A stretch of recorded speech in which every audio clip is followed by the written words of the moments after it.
So, Amy, we've been talking a lot about racism, and I think there's kind of two sides to the racism conversation.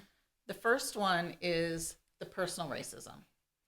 And it's really easy to say, I don't say the N word, and I have the best intentions, and I want to see God's image in everybody. I do think that we are raised in a very white society with white standards. We expect people of color to conform to our culture. And it's just being white is such a part of us. And I do think, and I'm not going to speak for you, but I know I've really struggled with in the past seeing people of color as other. I shared in the Be the Bridge class that we had how, it was just awful. I was just starting to read all these books about anti-racism and praying, God, please help me know where I fit in this conversation and what do you want me to do to be part of this. And all this is going through my head, but I'm still feeling kind of proud that I'm not a Nazi. You're learning. I'm not a Nazi. I'm not racist. And I'm in an elevator and a very large black guy walks in the elevator and I tense up. And the minute I tense up, I can see the demeanor of his face like fall. And it's very subtle. This took place like floor A to floor C. It was fast. And in a split second, I'm like, I did it.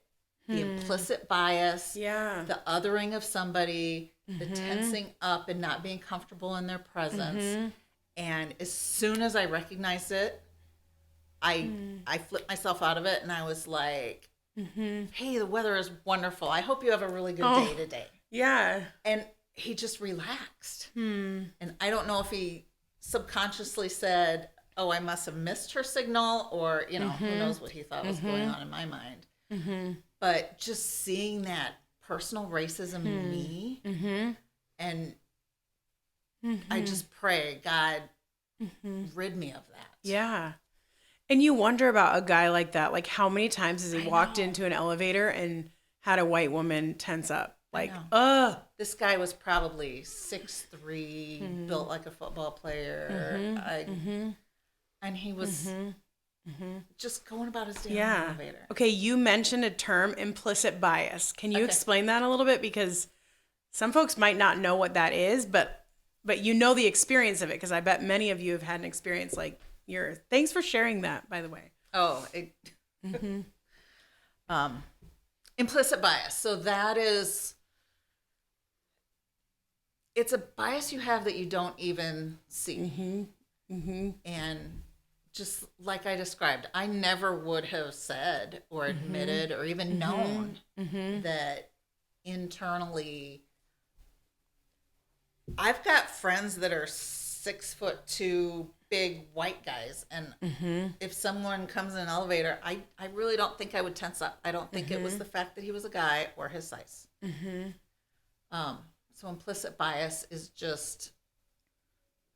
Can you describe it better than me? No, that's great. I think I was just saying, give it words. I think we've all had those moments and don't realize that that's like a thing, where you're like, well, it's weird. I don't feel like I'm racist. I'm intentionally not being racist, but I have this thought or this feeling.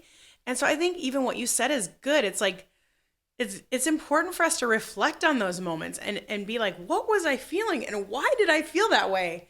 That guy was not a threat in any way. So that means to me, that like somehow my idea from media, from stories I've heard, from the othering, like you talked about, of people of color, is like I have received a message that like a large black man is scary. And I've internalized it. And even though I know in my mind that's not true, and that's racism, And it's choosing to say like, no. And I love what you did in that moment of like, I realize what I did and I do not want that. I don't want to feel that way or think that way. And I don't want him to And feel I don't that want way. him to feel that way. I mean, it breaks my heart when I think about like a face, his face dropping but then you being able to engage him in conversation. And we all have those moments. I have so many of those moments that I probably couldn't, I've struggled to recall, but I've made a lot of moves like that in my life where I'm like, oh, why did I do that? Or why did I cross the street when I'm walking the dog, and because I saw a person of color and it was at night, like, why is that, And that is that implicit bias that we've been given. White people in particular have been given over time, over generations, that the other is scary or Right. to be feared. Right. So so that's true. something that we need to fight against in ourselves. Yeah. And we need to be willing to have people in our lives. Like if you see me doing something that Yeah. you feel like, Jill, what were you thinking when you said that? Yeah. I Yeah. trust you as a friend to hold me accountable to Yeah. my individual racism. I want to Yeah. be anti-racist. Yeah. I want to fight against Yeah. my own personal racism. Yeah. But I think if we just talk about racism as individual, then we're missing a lot of what hurts Right. people of color. Right. There are systems in place that also hurt people of color.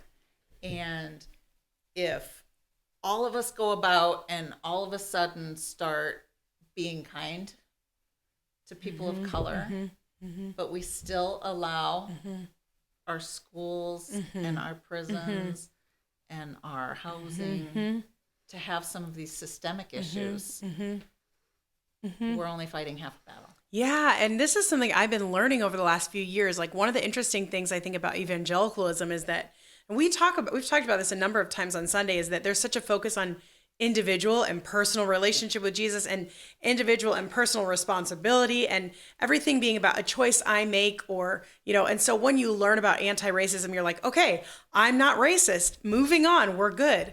But no, we live in a country that was founded on white supremacy, that was founded on racism, and so that's lingers. And I was doing some research. I did a class online last year about redlining, which I didn't even really know about with the New Deal and FDR, but that there's this whole concept of redlining where banks wouldn't give loans to people of color. There were whole sections of the city where they just would not give loans. So people couldn't own houses. They couldn't buy houses. And then it would be, you can imagine then what happens in the city. Like you have the suburbs and you have the city. And I see that now, even as I go for a walk in my neighborhood, I think about it. I notice it. There's a street that's just down the street from my house called Center Street. And Center Street used to be like the kind of Black Main Street in Des Moines, where there were these like Black owned businesses and there was thriving and Black small businesses that were like doing really well. And then they chose to put the interstate in right in that location, which broke up that whole thriving, flourishing part of, I'm like, isn't that convenient? There's whole ways that actually decisions have been made systemically that benefit white people and oppress or hurt or harm the flourishing of people of color and communities of color. And like you talked about, we see that in schools where there's been still segregation today. It's not, we don't call it that anymore, but there's still segregation, and with funding and resources for our schools and our cities and housing and the way all those things work, there's still whole systems of oppression and systems of racism. And I think one of the things that I'm learning is like Jesus came for me and my personal salvation, but Jesus also came to establish his kingdom, which is a system, and to bring his system of kingdom citizenship and kingdom values and renewing all things. So not just renewing people and our souls and our hearts, but renewing our cities. And so he invites us to participate in that.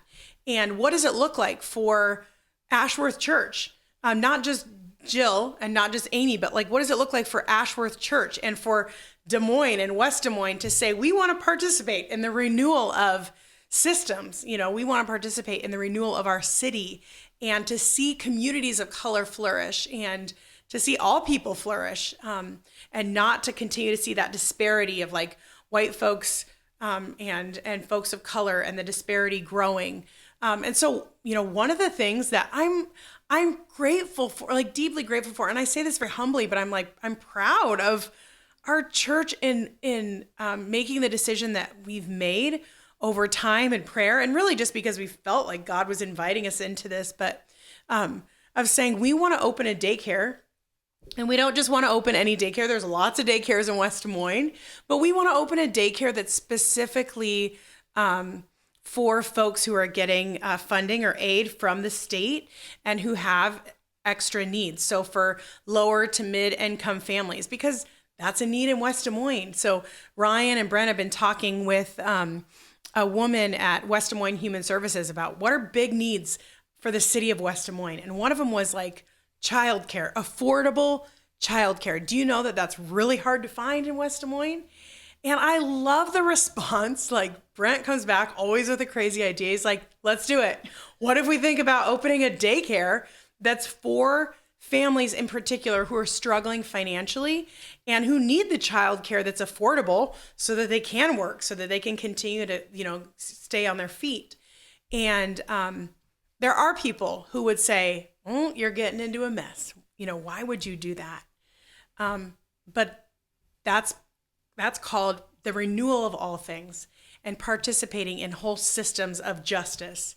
And one of those things we can do is opening this daycare and saying, we want to work for the flourishing of West Des Moines, for the flourishing of all people here, not just white folks or white folks with money, but we want to see all people flourish, folks of color and folks who have less resources. And we believe that's just as much of the gospel as, you know, our personal salvation, that it's both of those things. It's the flourishing of our souls and our relationship with God, and it's participating in the flourishing of our city and our community and the world around us. I'm convinced that's what Jesus would do. He said, let the children come to me. Yeah. And that's what Yes, we're he doing. did. And he didn't say, let the rich children come to on. me. Let the white children Yeah. come to me. Yes, He totally. said, let the children come to me. And Yeah. I love the way we love kids at this church. I love the way Carrie and the volunteers love on the kids. And to be able to do that Monday through Friday also. And connect with kids all in these our families, like in our community. community. Yes. Yes. I think it's going to be beautiful. I'm really excited. Me too. Thanks, Amy.